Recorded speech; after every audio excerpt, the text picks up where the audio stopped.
بینەرانی خۆشەویست، جوانترین و گەرمترین سڵاوێمە بەڕێوەبەرانی تەلەڤیزیۆنی پەرتۆ، تەلەڤیزیۆنی حیزبی حکمەتیستان پێشکەش لە هەفتەیەکی ترا گەڕام و خدمەتان بۆ پێشکەشکردنی بەرنامەی ئەو هەفتەی تەلەڤیزیۆنی پەرتۆ. لەم بەشە لە بەرنامە داوەتمان کردووە لە سایید یەگانە ئەندامی کۆمیتەی کوردستانی حیزبی حکمەتیست و توێژەکەین سەبارەت بە فیلمایەکە لە ئازیێت و ئازاری زیندانیانی سیاسی کە حەکەرەکان بە ئێسلا بڵاویان کردوتەوە لە شەبەکەی ئیجتیماعیە قسە باسەکەین. پێشەوەی پرسیارەکانمارە سەبکەم دەگەڕێمەوە لای سایید یەگانە و سایید یەگانەگە دەنگی منەبیسی بەخێرەی بۆ ستودیۆی تەلەڤیزیۆنی پەرتۆ. زۆر سپاس دەکەم، هەروە سڵام هەیە بۆ ئێوە بۆ بینەرانی عەزیزی تەلەڤیزیۆنی پەرتۆ. سپاس بۆ تۆ. سایدی یەگانە وەکو ئیشارەیەکی کورتم کرد و ئاگاداری کە لە چەند ڕۆژی ڕابردووە فیلمایەک لە ئازیێت و ئازاری زیندانیانی سیاسی لە زیندانی ئێوینی تاران کە گوایە لە تەریقی بێسا جەماعەتێک و بەناوی حەکەر لە شەبەکەی ئیجتیماعی پەخشو بووە و ئەمە تەواوی 42 ساڵ جەنایەتی جمهوری ئیسلامی دووبارە لە خاترەکانە و لە بۆ ئەو کەسانەی بەتایبەت کەوتونەتەوە سیاساڵانەوە زیندوو کردوتەوە.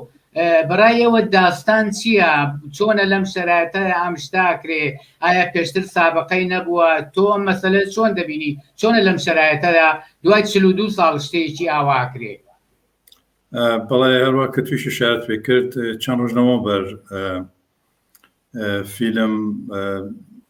گەلێ پەخشە بووە لە زیندان ئەوین کە لەوێ زیندانیان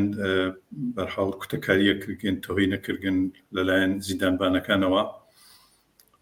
خۆ شتێکە ئێمە شاهدی بووین یان مردم شاهدی بووین و ئەفکار ئومیدی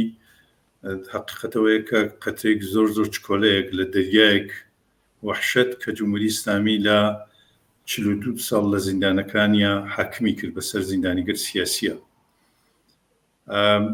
ئەم اتفاقا بەرحاڵم فیلمانە کە پەخشەوە بەسەو کاس بەرحاڵ هێکەرە یا ئەوەی کە کار خۆی جمهوری ئیسلامیە بەنظر من زۆر زۆر مهم نییە. خۆ لە ماوەی ڕابردووی 2 ساڵی گذشتە بەتایبەت دوای اعتراضات 96 بەرەو لە مواردی بووگە حتا لە فرودگای ئیمام خۆینیە یا لە ڕاهەن مەشهەد ئەگەر اشتباه نەکەم 2-3 مورد بووگە مەسەڵەن هەکریان کردگە شعاریان داگە لە سەحنەی تەلەڤیزیۆن و شتەکە و ئەم موردیشە ممکنەوە بێت بەرحاڵ فکر سەختی نییە لەناو دەستگاگەر جاسوسی حتا جمهوری ئیسلامی نفوس کردێت. منتها بۆ لەم شەرایەتە ئیتفاقی وا کەفت بە نەزەر من مەسەلەی مهمەوەسە کە ئێمە ئاگادارین کە لەم ماوە بالاخره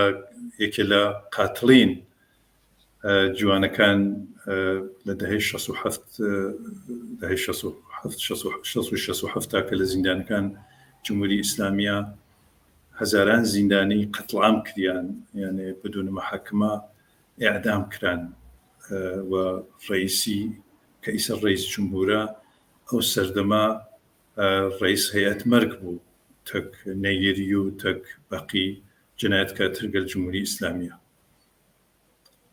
و بە ئیزافە ئەوەی کە حتمن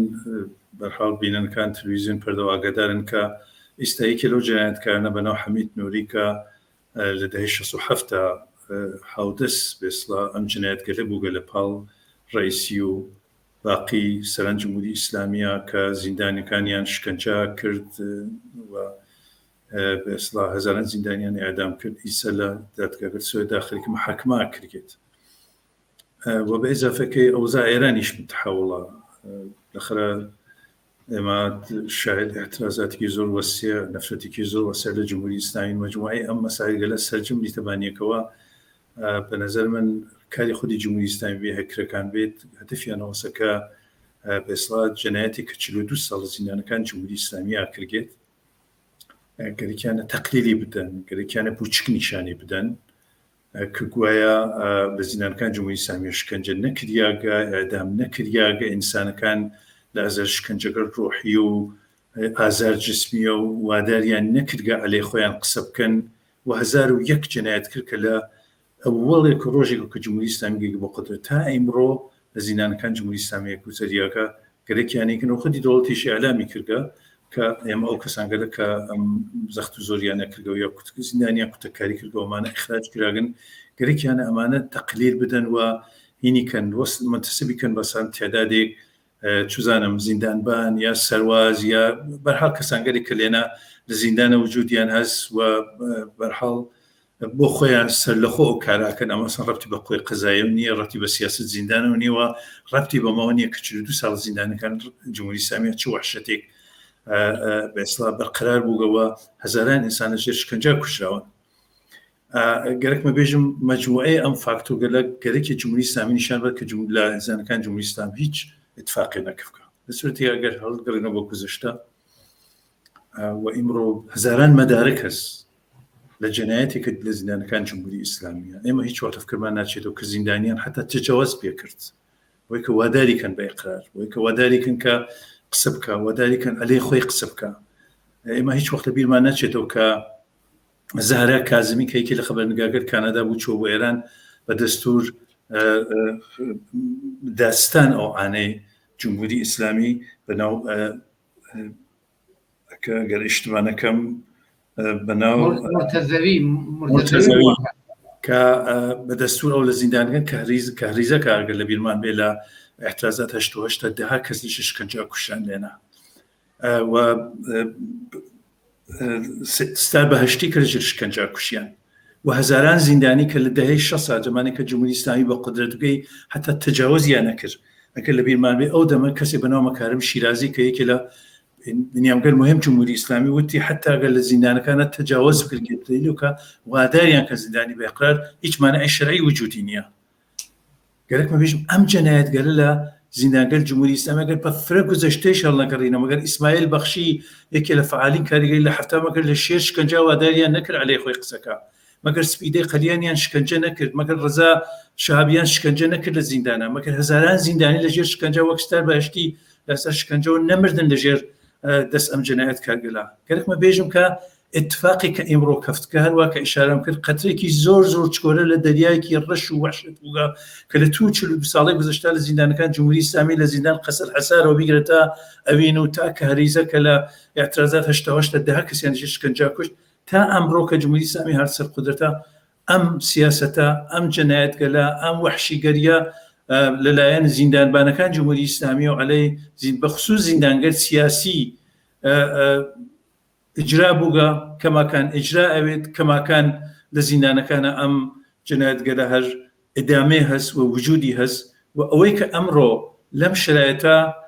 بەرحاڵ شتێک ئاوا اتفاق کەفکە مەسەن نمونەگەرێک ئاوا لە زیندان کەفکە دەرکە گوایە تۆهینەکان یا کوتەکاریەکان یا کەسێک کە کۆرۆنای کردگە مەسەن لە حەوش زیندانە کەفتکە ئەیکەنێکیش تا ناوهینەوەمانە بەنظر من ئەمانە زاهر قەزیە کەس و بەتایبەت لەم هەروە کە ئیشارەم دەکرد بۆ دەلایلە بۆ فاکتۆرگەلە کە ئیشارەم جمهوری ئیسلامی گەرەکە بێژێ لە زیندانەکان جمهوری ئیسلامی ئاسن شکنجە وجودی نییە وحشت وجودی نییە ئەهانەت وجودی نییە و لە 42 ساڵ هیچ کەم لەمانە نەوگە بەڵکو مواردی ئاوا جزئی بووکەوە ئێمە حتمما کەسانگەرێکە ئەمە خەتایان نەکردگە یا مجازاتێکن یا هینەکەینەوەمانە ئەمانە واقعی نییە خودی خۆ زۆر ڕۆشنە مردم جمهوری ئیسلامی ئەناسن ئەفکارەوەمی جمهوری ئیسلامی ئەناسن سازمانگەر حقوق بەشەر لە دنیا ئەناسن کە لە 42 ساڵی گذشتا لە زیندانەکان جمهوری ئیسلامیە چه ئەچافی کردیا عەلەی زیندانی تجاوز کریاگە ئەعدام کریاگە و هەر لەم 2-3 ساڵی ئەخیرا بارها شاگرد بووین لە تەلەڤیزیۆنە لە ئیسماعیل بەخشی لە سپیدەی قریان و دەها زیندانی تر لە ئەسەر شکنجەوە ئەو نەفشار ڕوحی و ڕەوانیان بۆیانەکە وادایان کرد کە عەلەی خۆیان قسەکەن هەم سەناریۆگەلە لە تەلەڤیزیۆنە دروستیان کرد و پەخشیان کرد و پشتیان نزانین غیر واقعیەوە خودی مردم جمهوری ئیسلامی نزای 2 ساڵی لەمە بەر ئەو کوشتگیرە معروفە کە چەندین ماڵ لەژێر شکنجا بوو شکنجەیان کرد عەزیت و ئازاری نەوید ئەفکاری ئاخری ئەعدامیان کرد گەرەکمە بێژم کە بەرحاڵ ئەو شتە کە تاوە جێگە بەم مەسئلە هەڵەگەڕێتەوە و ئەم مۆردە معەنە کە ئەم شتانە پەخشە بووە گەر وتم کارخودی جمهوری ئیسلامی بێ یا کار هێکەر بێ یا هەر کەسێتر بێت و ئەمانە بە نظر من فرا ئاگاهانە لەم شرایطە ئەوزاع سیاسیە لە شرایطی کاروا ئیشارەم کرد و لازمە تکراری کەمەوە یەکێ لە جەلادگەر جمهوری ئیسلامی و ڕئیس جمهور یەکێ لە جەلادگەر جمهوری ئیسلامی الان لە دادگار سوێدا خەریکە محاکمە کرد بە جرم جنایەت عەلەی بەشەریەت کە لە دۆرەی خۆیان دادیار ئەم جنایەت کارگەلە بووگە و دەها زیندانیان لە دادگەر یەک دقیقەیە محاکمەیان کرد و ئیعدامیان کرد هەزاران خانەوە مجری سیاسەتەکانی ڕئیسی بۆ ڕئیسی بووگە داستان خاوەران کە هەر ئیسە دوێکە دوسێ ڕۆژنەوە بەر ساڵ ڕۆژ ئێسلا قەتعام بوو ئەم زیندانیانە کەران لە خاوەرانە بەر هەڵچال کردیان سەرنوشتیان وگەوە دووبارە دایک و کەس و کار ئەو خەڵێنە بە ئێسلا ئەو زیندانیانە دووارە چونێنە خاوەرانیان گوڵکاری کرد ئەم جەنایەتگەلە لە سەحنەی سیاسی ئێرانە قابل حەسف نییە بە قۆڵ معروف نە ئێوەخشین نە ئەگوزەرین گشت ئەم جەنایەت کارگەلە تا ئیمڕۆ جەنایەتیان کردە کەشێ لە دادگەل لە ئایندا حتمن گشتمانە مەورد محاکمە قرار بگرن لە دادگایە محاکمە بن و بجزای ئەعماڵیان بکەین و لە ڕاست ئەمەوە خودی بە ئێسلا ڕئیسی کە ئیمڕۆ ڕئیس جمهورە وەیکە لە گەورەترین جەنایەت کارگەل بە ئێسلا جمهوری ئیسلامی و پەروەندەیەک ڕەش لە جەنایەت و شکنجە و ئێعدام و کەسافتکاری لە زیندان عەلی زیندانیەکان لە ژێر بەغەڵیانە و جمهوری ئیسلامی ناتوانێت بەم سەحنەگەلەوە کە نیشانی داگا لە چزانم ئەم مواردە کە پەخشە بووگەسەوە تۆینیان کردگە یا کوتەکاری زیندانیان کردگە ئەمانە غێر واقعیە 42 ساڵ زیندانگەر جمهوری ئیسلامی فقط زیندان وحشەت و شکنجە و ئاهانەت و بێحورمەتی بە زیندانی بووگەوە هەزاران مەدارک هەست لەوەی کە بەرحاڵ نیشانەدات کە ئەم ڕژیمە ئەوە هەروە کە ئێشارەم کرد قەتێکی زۆر زۆر چکۆلەس لە دنیای وحشەت کە لە زیندانەکان جمهوری ئیسلامی لە 42 ساڵی گذشتە حاکم بووگە لە زیندانەکانە. سپاس بۆ تەوزیحەکان لە دەروکو خۆشت ئیشارەت پێکرد واقعاً جەنایەتایەکە لە تەی 42 ساڵ حاکمیەتی جمهوری ئیسلامیە دژ بە زیندانی و دژ بە کۆمەلگا ڕوویدا و ئیجراکراوە واقعاً نیشاندانی هەرو چنین سەحنەهایەک قەترەیەکە لە مقابل دەریایەکە ئێستا چ خودی جمهوری ئیسلامی کردبێتی چه حەکەرەکان کردبێتیان دیارە خۆ بۆ حەکەر نەک لەوێ زۆر جار بووە چون واردی پێنتاگۆن سازمانی سیای ئەمریکا وارد بوون و توانیویان ئەمە زۆر تەبیعیە لە هەموو دنیاە حەکەرەکان ئەتوانن کاری واکەن بەڵام باز لەما کرێت کە ئەمە لەم شەرایەتەدا با تەوەجێ بە وەزیەتی کۆمەلگای ئێران فەقر و نەداری و هەژاری و گرانی و سەرباری هەمووی ئەوانە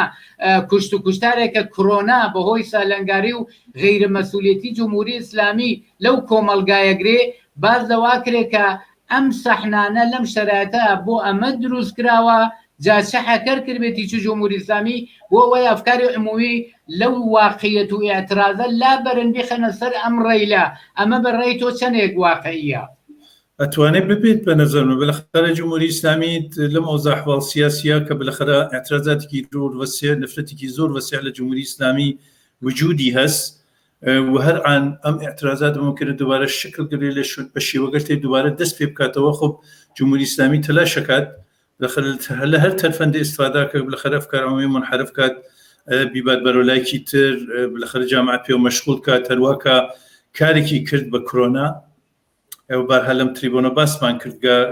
کە کۆرۆنا بالاخره ویروسێکی جیهانیە ئەمریکی جیهانی بووگەوە هەزاران ئینسان گیانی لەدەستاوە لەی واقعاً جمهوری ئیسلامی هەر لە ئەو ڕۆژەوە کە ئەم ویروسە شووی کرد لە ئێرانە کارێکی کرد ئەم جامعەتێکیان دەرگیر کە جامعەتێکیان فەلج کات واقعاً بووکە مەسئلەیەکی مەشغەڵێکی ئەسلی بووگە مەسئلەیەکی گرنگی لە جامعەی ئێرانە کە مردم بەهرحاڵ لە مەسائل مشکلاتی کە هەستیان مەسئلەی مەعیشەتیە چوزانم فەقرە بێکاری و بەدبەختی کە دامەرگیریان بووگە بەرەو ئەم لا منحرفی کەەوە مردم فەلجکە اعترازیان فەلجکە مانە اعترازیان بێوە بالاخره دەسوپای مردم بگرێت ئەمەش ئەتوانێت شتێکی ئەوە بێ بە نظر من جمهوری ئیسلامی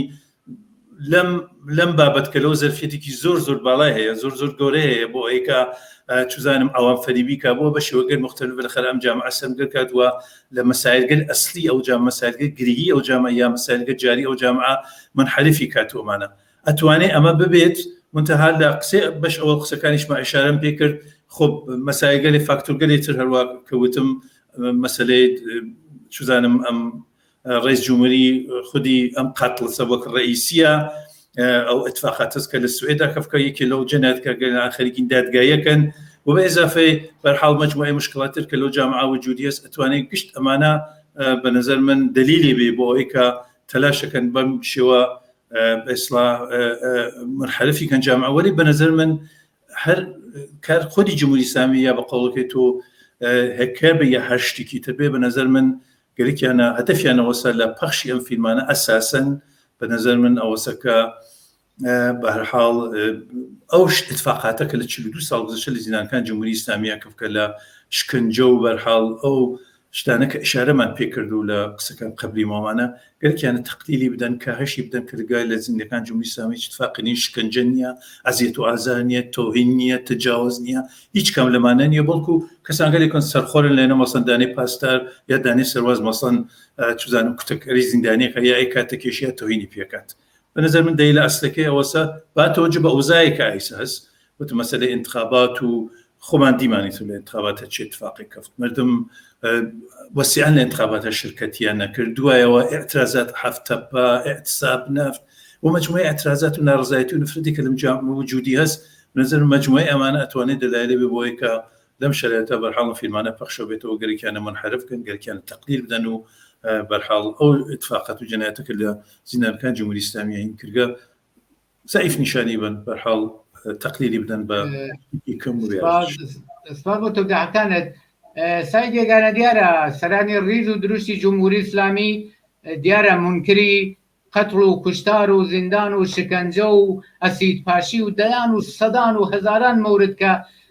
دش بە زیندانی بە سەرم خەڵکانێناوە و زیاتر لە 200,000 نەفەر جوان و ئینسانای شەریفی و کۆمەلگایان ئەدام کردووە منکری ئەو شتانە بن و ئەو جۆرەیەوان باسێکەن گوایە ئاسان زیندانەکانی جمهوری ئیسلامی تەفریگایەکە. نازام لەو تەفریگانەیان بۆچی خۆیان دوودانە فیلم بڵاوە ناکەن کە بزانین زیندانیەکان چەندێ خۆشیان پێبگەرێ. لە کوتم هەمووی ئەمانە ئیدعاکەن کە جمهوری ئیسلامی وانە ئەو جۆرێکە ئەم تیکە لە فیلمەکان نیشانی داوە. مشەخەسەن 2 نەفەر کەسێک بە ناوی ئەسەدابادی و ئاخوندێکی مرتەجێ منکری ئەم شکنجانە لە زیندانەکانی جمهوری ئیسلامیە بوون. نەزەری ئێوە سەبارەت بە تەکذیبکردن یا بە درۆخستنەوەی ئەم سەحنانەکە لە فیلمەکە بڵاوکراوە و ئەو جۆرەش جمهوری ئیسلامی عمومەن ئیدعاکە کەمە کاری ئیسرائیلە و کاری نازام سازمان سیایە و ئەم شتانە جمهوری ئیسلامیە نییە. دەزانین چۆنە جمهوری ئیسلامی 42 ساڵ جەنایەتەکە هیچ وەخت ژێرباری نەچووگە. جالبەوە سەلعان خەبەرێکم ئەمڕۆ 23 دانە کچ جوان 14 ساڵ 5 ساڵ 16 لە جوانڕۆ گرتویانە ئیطلاعات یەک ڕۆژنگایانیان هێشتکە بەرحاڵ تاتشاریان قادە سوالیان لێ کردگەومانە دوای ئەیسەکە شتەکە ئەلەنی بۆسەوە ئیطلاعات جوانڕۆ لە ژێری دەرچووگە وتیکە خانەوادایان بێمە ئیطلاعیاندا کەمانە فەراری بوون گەرەکیان بچن بۆ خارج کشور ئێمە گردیانمانە و تەحویل خانەوادایانمانداگە و بەئیزافەیەوەی کە سوالمان لیان کردگە کە بۆ چەگەرێکیان بچنەوەمانە. خۆ نەوەنێکی زۆر چکۆلەیە کە لەخەرە 3 دانە کەنیژی جوان 14 ساڵ 5 ساڵ ڕۆژی دوایەوە دانیکیان دەسا بە خودکوشی و خۆشبەختانە بۆ موقع فریاکەونەوە بیمارستان ولی حاڵی باش نییە. و 42 ساڵ جمهوری ئیسلامی جەنایەتەکە لە ئابان مانگە 1500 نەفەریان کوشت ئیشتە ژێری نەچووگە. ئیشش حەزر نییە قبوڵیکە ژێری بچێت کە بێژە ئەو کشتە کوشتار و جەنایەتیانە کردگە و زۆر تەبیعیە کەسێ وەک ئەسەدابادی کە جزء ئیسلاح تەلەبگەر ڕژیمە گوایە خۆی 6 ساڵ لە زیندانە بووگە مدعیەکە من لە زیندانە بوو شکنجە نەکردیان ڕاستەکە ئەسەدابادی قەتعاً بەو خۆش گوزراوە معلومە خۆشی لێ گوزاریە و جزء لە ڕژیمەکە ئیسە اشتفاعەکە بۆ ئاگاداریتان بۆ ئاگاداری بینەکان خۆی ڕسمەنی ئەلامی کرد کە گوایە دەفتەر ڕئیسی نامەی بۆ هێنارگە بۆ ئەسەدابادی کە نظری بخوازێ لە مورد موقعیت ئیسە ئێران و ئەگەر ڕەهنمودی کەس بیدا بە ڕئیسی و دەوڵەتەکەی کە چۆن تەک مشکلات ڕفتار فرە بە ئیفتخارێکەوە کەرەکمە بێژم زۆر ڕۆشنە ئەسەدابادی لە زیندانە نەشکنجە کریاگە نەعسیت وازار کریانە تۆ هیچ کەم لەوانە نەکریاگە بەڵکو جز ئەو زیندانی گەلە بۆ جز خۆدیەکان ڕژیم بووگە بەرحاڵ بە هەردەلیل مخالفەتێک کە ئێمازانی جمهوری ئیسلامی حتا تەک خۆدیەکان خۆی چیانە کەسێکە بەسڵا کەسێک وەک ڕەفسەنجانی ئەکوژن ئیتر خۆ معلومە ڕەحمیش بە ئەسەدابادی ناکرد. یا ئەم ئاخوندەکە نمایندەی مەجلس باسەوە کە من باوەڕ ناکەم لە زیندانەکان جمهوری ئیسلامی شکنجە کردیاوێت یا ئەو کەسانگەلەکە بەناو فاسد یا کەسانگەلی کە دزیان کردگا یا کەسێک وەک شاردار تاران کە جعفەری این تجاوز و قتل کردیان خستیانە زیندان خۆمانە سویت لە اختیاریاندانن خۆ معلومە قاڵی سوور لە زیندانە لە اختیاریاندانن ئیمکانە لە اختیاریاندان یا کەسی وەک مرتەزەوی کە ئەو کشتە جەنایەتیە کرد دادستان کە هەریزەک بوو و ئیتر زۆر ناوی بەناوە 2 ساڵە زیندانە بوویسە ئازادیان کردکە خۆ معلومە زیندان وەک فەرەیدون برای حەسەنی ڕۆحانی فەرەیدون برای حەسەنی ڕوحانی معلومە زیندان بۆ ئەمان زیندان نییە معلومە سویتە نێختیان معلومە ئیمکانەتە نێختیاریان معلومە غەزەوە هەموو ئیمکاناتیان فەرقەکە وەکەو زیندانی سیاسیەکە لە دۆرەی ساڵگە 1967 حتا ئەیان تاوت ئەندێنا تاوت کە فشاریان بۆ بێنن ئەنیانە قەور و 1001 افتزاح بەسەر زیندانیان یانە دەرهاورد حتا تەجاوزیانە کرد حتا بەتری و باتم تەجاوزیانە کرد بە ژن و بە زیندانیان سیاسی لەو سەردەما بووە کە واداریان کرد ئیقراریان کرد عەلەی خۆیان قسەکەن یا کەسیان لەو بدەن کەس و کاریان ڕەفیقیان لەو بدەن معلومە لە بەرامبەری ئەو کەسانگەلە کە لە خودی ڕژیم و ئەچنە زیندانەوەوانە هیچ کاریان بەسەریانە بەڵکو فرەیلت و مەرحەبەتیان پێکرد گەرەکمە بێژم جمهوری ئیسلامی 42 ساڵ جەنایەتەکە هیچ وەخت ژێربارم جەنایەتگەر لە نەچووگە ئیسەیش کە نووری ها لە زیندانە فرە مدعیە لە زیندانە ئەژێت من کارمەندی سادە بگوم یا ئەسەن ئەم شتگەلە کە منێشن ئەسن بە من ڕەبتی نییە نەشکەنجەم کردگەنە دەستوری ئەعدامدا کە من کارمەندی سادە بگوم حازم نین ژێربار هەزاران شاهد و شاکیش حضوری ئەڵێن فلانە کارت کرد فلانە کارە کرد منکری هەموومان نابن دقیقاً کەسێک کە زیندانی بگەوانە باز جوی کردگە خودی نووری لە زیندانە هینی کردگەیتر لێنە علەنی لە دادگا قسەی کردگە بە قەڵ معروف تواشە ناوچاوی کردگە قسەی کردگە تو هین بوویت دادیار ئەو سەردەمەی هین بوویت زیندان قەزل حسار بووی نازانم یا زیندان ئەو زیندانەکەی تر تو بنیامەکان شکنجە کردکە تو دەستوری ئەعدامت داکە زۆر هەیەتە بووگی ولی حەزنی ژێربار بچن گەرەکمە بێژم ئیسا خۆ زۆر ڕەشنە کەسی بۆ کە سەدابادی یا نمایندەی مەجلس تێباسەوەکە بە تایبەت ئیسا بە نەزەرم ئەمە نکتێکی زۆر مهمە فاکتۆرێکی مهمە بە تایبەت کەسێکە ئیسا بووگە بە ڕئیس جمهور جزۆ قاتڵین بەرحاڵ ئەم زیندانی گەر سیاسە بووگە دنیا خەریکە عەلی قسەکە سازمان ملل وەتی گەشەوە دە هەمە ڕۆشنەوە بێتەوە محاکمە بکرێت بەلەوەی کە بۆی بە ڕئیس جمهور خب بووگە مەسئلەیەکە ئەن لە ئەفکار عمومی دنیا و لەم شرایطە بە نەزەر من گەرەکیانە ئەم شتگەلە ماسماڵی کەن و ئەم فیلمگەریشە کە نیشانیەدا گەرەکیانە بە نەزەر من تەقلیدی کەن کەوا کەسێک کە خۆی قاتل بووگە بە ڕئیس جمهور خەریکە دەستورەدات کە ئەو کەسانگەلە کە ئازیەت و ئازار زیندانیەکەن مەسەن چرانم اخراجیان کەن یاوەی کە محاکمەیان کەن سوورەتی کە غێر واقعیە هەروە کە ئیشارەم پێ کرد جمهوری ئیسلامی هەرچی جەنایەتیە کرد ئەلەی زیندانیان هەرچی جەنایەتیانە کرد ئەلەی مردم ئەلەی جوانان ئەلەی ژنان و ئەو کوشتارە عەزیمیانە کرد لە ئابانمانگە ئەلەی ئەو کەسانگەلە کە چوونە ناو خیابان دا اعتراض بە گرانی بنزین اعتراضیان کرد ئیسە ژێرباری نەچووگن نە پزیشک قانونی نە دەوڵەت و حتا ئێستا وەزیر کشور وتی ئێمە تەنیا لەسەرمان نەداگە بەڵکو لە پایچیانمان داگە لەوەی اعتراضاتە گەرەکمە بێژم ئەم پەروەندە زۆر ڕۆشنە ئەو نەڕەشەکە جمهوری ئیسلامی هەرچێ تەلاشە گەریکە بێ ئەمانە بە ئێستا بخاتە حاشیەوە یا ئەوەی کە تەقلیلی بدا یا بێئەهمیەت نیشانی بدا ئەفکار عمومی سازمانگەل حقوق بەشەر دنیا خانەوادەگەلێکە جگەرگۆشەکانیان لە دەستداگە دوای 42 ساڵ ئیسەی شەر عەزادارن ئیسەش لە شنە خاوەران گۆڵدانن هێشتا نازانن جسەد مناڵەکانیان هەڵەکوێت ئەمانە هیچ وەخت فەراموش ناوێت و تەنیا ئومیدەوەسە کە ڕۆژێک ئەم ڕژیمە بڕۆخێت سەرنگون بێت وە گشت ئەم جەنایەت کارگەلە دانەدانیان پەروەندەیان بێتە ڕوو و حقیقەتیش ئەوەیە مەگەر ئەم ڕژیمە بڕۆخێ بزانێ ئەم ڕژیمە چنەی جەنایەتی کرد بە نەزەرم ئەو شتگەلە کە بووگە پەروەندە ئەو شتگەلە کە ئاشکرا بووگە ئەو شتگەلە کە فیلم زیندانیشانێدا هەروە کە ئەشارەم پر قەتێک زۆر چکۆلەس لە بە نەزەر من دنیایەک وحشەت و جەنایەت کە جمهوری ئیسلامی لە 42 ساڵ گذشتە ئەلەی زیندانیان سیاسی ئەلەی مخالفین سیاسی ئەلەی چەبوو کۆمونیستەکان ئەلەی ژنان و هەموو جەنایەتێک کە لەم 40 ساڵە کردیانە و فقط بە نەزەر من ئەم ڕژیمە ئەشی بڕۆخێت بێرنی خوارەوە سەرنگونی کەن و گشت ئەم پەروەندەکە دوبارە بێتە ڕووە با بزانین لە 42 ساڵە چ جەنایەتی کردکە لە ڕژیم کە بە نەزەر من ئەمانە گۆشێکی زۆر وەختمان زۆر نەماوە 2-3 دقەمان زیاتر وەخت نەماوە ئاخرین پرسیارم بە کەلیمەیەک دەست پێەکەم کە من بۆ خۆم مشکلم لەگەڵی هەیە زۆر جارە کوترێ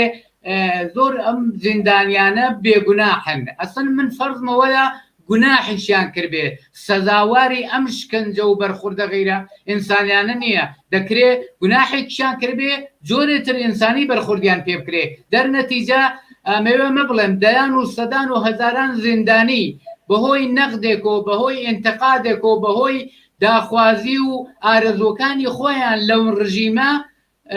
شکۆلەترین گوناحیان نەکردووە کە کوتم بێتاوان لە زیندانەکانە بۆ نەجاتی ئەم ئینسانانە دەبێت چ بکرێ کۆمەلگا دەبێت چ بکە زۆر گونا ئەم کەسانگەلەوە بووگن کە ئاعترازیان کرد معترز بووگن بەم فەقر و فەلاکەت و نەداری و اختناق و سەرکوب و جەنایەتی کە جمهوری ئیسلامی کردیکە خب ئەم کەسانگەل لە نظر جمهوری ئیسلامی گوناحکارن معلومە مەفسد فی الأرضن کەسانگەلێک کە مخالف جمهوری ئیسلامی بوو هەلا وڵەوە کەسانگەلێک بوون چەپ بوون کۆمونیست بوون ژنان بوون ئەلەی حجاب بوون حازر نەبوو چنە ژێربار شەرع و چزانم قوانین ئیسلامی حجاب بکەنە سەریانە پۆشش ئیسلامیان تحمل نەکرد گوناحیان ئەمە بووگە کە مخالفت بووگن تەک ئەم ڕسم و یاسا و قانون و فەرهەنگ و ئەو شتانە کە جمهوری ئیسلامی بە ئەم جامعەیە تحمیل کردگە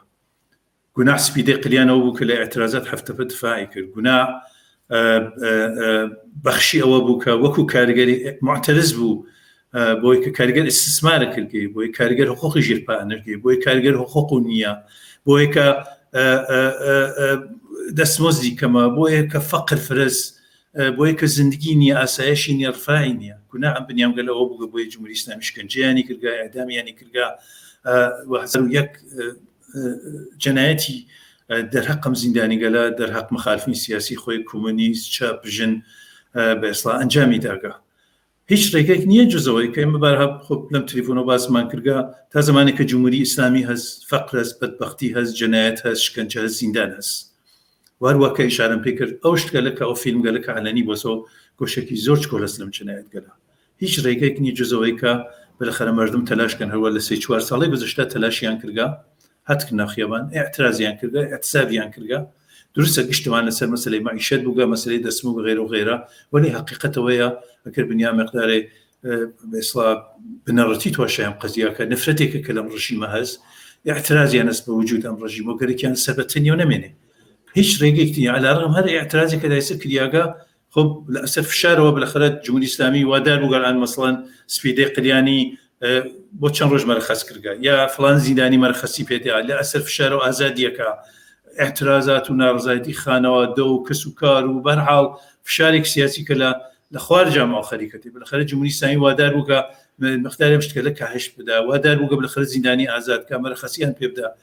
گشت ئەمانە هەست ولی بە نەزەر من تەنیا ڕێگەیەوە سەر نە لەسەر ئازادی زیندانیان سیاسی ئەو کەسانگەلە کە ئیسا ئەسیرن لەو زیندانە دەسەڵاتیان نیە وادارۆنە اعتساب غەزاکە شکنجا کردگەن شکنجەی ڕۆحی و چزانم جسمی ئەمانە ڕێگەیەک نیە جزەوەی کە بە نەزەرم مردمە تەلاشکەن مردمە تەقالاکەن متحدانە بێنمەیان واقعا تەکلیفیان تکەم ڕژیمان ڕۆشنەکەن لەسەر بۆی کە زیندانیەکان ئازادکردن وە دەست هەرچی بەدبەختی و نەکبەت ئەم ڕژیمە نەجاتیان بێ دەست فەقر و نەجاتیان بێ ئازادیان بێ ئاسایشیان بێ ڕفاهیان بێ و گشتمان نەزانین تا زمانێک ئەم ڕژیمە هیچ کەم لەمانە نییە هیچ کەم لەمانە نییە ڕۆژ بە ڕۆژ بەدبەختی و ئەوە کۆرونا تواشاکە 1 ساڵ و نیمە دنیا خەریکە لە هەموو شوێنێکە بە واکسن و بە ئیمکاناتی کە لە اختیار و جەماعەدانن واقعاً الان لە فرێ شوێنەکانە کەمترین تەڵڤات چزانم ئینسانی مردم خەریکاوێن کەمترین بنیامگەر خەریکە نەمرن ولی جمهوری ئیسلامی هێشتا ئەوڵیە هێشتا ئەوڵ پاندەمیە ڕۆژی 700 نەفەر 1000 نەفەر 2000 نەفەر ئەمرن لەسەر کۆرۆناوە جمهوری ئیسلامی تر ڕێگای وەسە بە نەزەر من تەلاش کردێت ئەم ڕژیمە دابرێکی تۆ مردم خۆیان نەجات سپاس بۆ تەوزیعەکان و بۆ بەشداری لە بەرنامەی ڕۆی تەلەڤیزیۆنی پەرتۆدا وەختەکەمان بەگەیشتۆ بە ئاخر ئیمکانی ئیدامەی مساحەبەکەمان نەماوە زۆر سپاس دەکەم بۆ تویچ مەمنون بینەرانی عەزیز و خۆشەویست هاتینە کۆتاییەم بەشە لە بەرنامەی ڕۆی تەلەڤیزیۆنی پەرتۆ داوە دەکەم بینەری ئیدامەی بەرنامەکان نابن کات و ساتێکی خۆشتان بۆ ئارەزووەکەم